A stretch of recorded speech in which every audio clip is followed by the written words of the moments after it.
Beaucoup d'entrepreneurs ne réalisent pas que le stress, l'anxiété qu'ils éprouvent sont provoqués par des problèmes d'argent. De la finance vous sert au creux de l'oreille tout ce que vous devez savoir pour avoir l'esprit tranquille quand vous pensez à vos finances.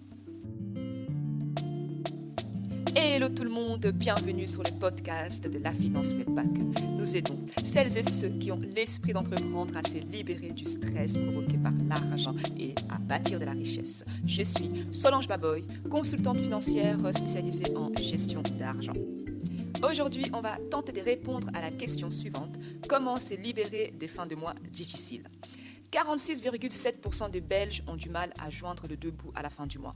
C'est ce qui ressort de l'enquête trimestrielle sur le bien-être personnel et les conditions de vie réalisée par StatBel. StatBel, c'est l'Office belge de statistique. Donc, pour quasiment 50% de Belges, les revenus d'un mois ne peuvent pas couvrir les besoins jusqu'au revenu du mois suivant. Une situation quelque peu embarrassante lorsque, par exemple, les terminales du supermarché affichent solde insuffisant et que tu es bon pour aller remettre une bonne partie du contenu de ton caddie en rayon. Est-ce que tu as déjà vécu ça ? Peut-être. Étant donné que l'argent affecte tous les domaines de notre vie, cela signifie que une personne sur deux autour de toi est stressée, prise au piège et à bout chaque jour. Mais il ne doit pas en être ainsi. Tu peux te libérer de cette vie en mode survie, de cette vie en mode galère, en diminuant tes dépenses et en augmentant tes revenus. Tu as peut-être déjà réduit au minimum tes dépenses mensuelles, mais lorsqu'il s'agit de gagner de l'argent supplémentaire, les possibilités sont illimitées. Je coach des personnes vaillantes dans toute la Belgique pour les aider à démarrer des activités complémentaires pour faire exactement cela, c'est-à-dire compléter leurs revenus. C'est créer des opportunités d'augmenter leurs revenus. Tu peux transformer ton hobby ou tes talents en une activité qui créera un revenu complémentaire pour que ta famille se libère de cette vie des galères. Désormais, avec des plateformes telles que Shopify et PayPal, ainsi que le marketing gratuit sur les réseaux sociaux, l'accès à l'entrepreneuriat est plus facile que jamais. Des centaines d'entreprises complémentaires apparaissent chaque jour et des gens comme toi se libèrent d'une vie des galères où ils arrivent à peine à joindre les deux bouts à la fin de chaque mois grâce aux revenus supplémentaires qu'ils gagnent. Si tu souhaites démarrer une activité en parallèle de ton activité principale, tu dois d'abord t'assurer que cette activité parallèle est réellement un business et non seulement un hobby. La différence entre un hobby et un business est que un business te rapporte de l'argent, alors qu'un hobby te coûte de l'argent. Cela peut sembler tellement évident allant de soi, mais il y a pas mal d'entrepreneurs qui ont des entreprises qui atteignent à peine les seuils de rentabilité. Donc, pour que ton activité complémentaire t'aide à avancer dans tes finances, elle doit te rapporter des bénéfices. Et la meilleure façon de réaliser des bénéfices, en plus bien sûr d'avoir des commandes, est de réduire tes dépenses. Voici donc 3 choses simples que tu peux faire pour réduire les coûts tout en développant ton activité. 1. Utilise tes compétences. En quoi est-ce que tu es naturellement bon ? Quelle formation ou quelle expérience est-ce que tu as ? Peut-être que quand tu étais étudiant, tu as travaillé en tant que fleuriste, tu peux donc démarrer une activité parallèle dans la composition des fleurs. Peut-être que tu es doué en musique, tu peux donc démarrer une activité parallèle en donnant des cours de musique. Moi, par exemple, j'ai toujours été douée en anglais. Du coup, j'avais lancé une petite activité où j'ai donné des cours d'anglais à des élèves du secondaire pour avoir des revenus complémentaires. Non seulement j'étais douée et passionnée par cette langue, mais j'étais aussi formée.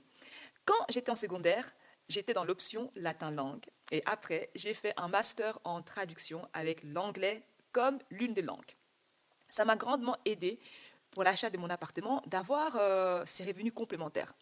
Par contre, ça ne serait pas une bonne idée pour moi de me lancer dans la création et la vente d'objets de décoration faits maison, car je n'ai aucune compétence ou expérience dans l'art.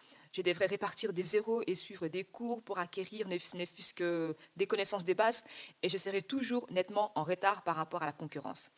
Au lieu donc de commencer quelque chose d'entièrement nouveau, pense à tes compétences, tes talents, ton expérience, tes études et tes dons naturels et crée ton entreprise à partir de là. Non seulement tu réduiras les dépenses, mais tu auras plus de succès et tu en tireras davantage de profit. 2. Commence avec ce que tu as. Les gens, en fait, se sentent très vite dépassés par l'idée d'entreprendre parce qu'ils pensent à toutes les choses qu'ils doivent acheter rien que pour pouvoir commencer. Mais tu n'as pas réellement besoin d'acheter autant. Qu'est-ce que tu as déjà que tu peux utiliser? Lorsque je me suis lancée en entrepreneuriat, je ne me suis pas mise la pression d'acheter un tout nouvel ordinateur, un nouveau téléphone. J'ai tout simplement utilisé mon vieil ordinateur qui ramait comme pas possible et mon ancien téléphone.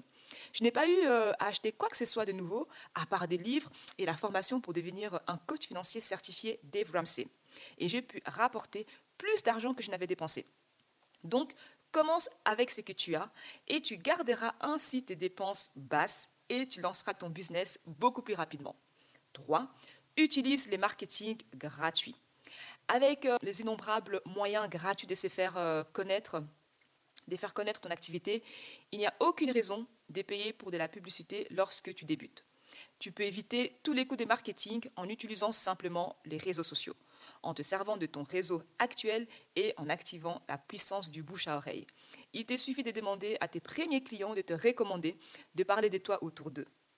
Lorsque tu montes ton activité complémentaire en utilisant tes compétences, en commençant par ce que tu as et en utilisant les marketing gratuits, tu maintiens tes dépenses le plus bas possible.